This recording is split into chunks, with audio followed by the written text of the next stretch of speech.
Cari amici, ben ritrovati, nuova puntata di Eventi del Territorio. Quest'oggi siamo a Quero, siamo in località Cartiera di Vas e siamo in compagnia di Marco Stella, che è uno degli organizzatori del Motor Shows, perché quest'anno, dopo 2 anni, i motori tornano a rombare. Marco, ben ritrovato, grazie mille. Grazie a te. Che dire, si riparte alla grande con i motori scoppiettanti. Sì, si riparte alla grande e anche quest'anno, finalmente, dopo la pausa del Covid, si riesce a rincontrarci sia con le macchine che tra amici, e fino adesso abbiamo avuto una bella affluenza di persone con gran belle macchine. Si parla più di 100-120 macchine ormai.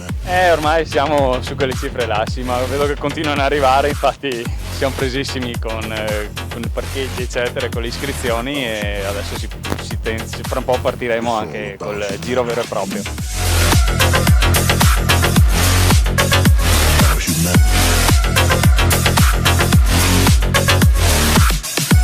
Vero e proprio, che quest'anno festeggia anche l'UNESCO, è un giro attraverso le colline.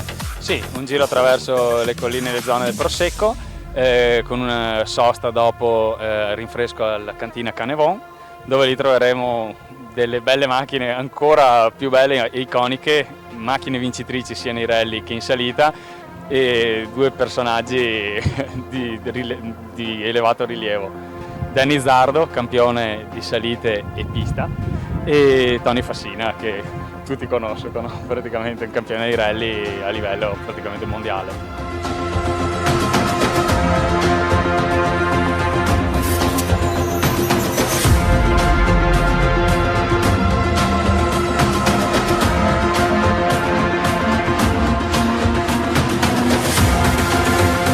Marco, noi ti ringraziamo intanto di averci invitato, vi seguiremo anche nel giro.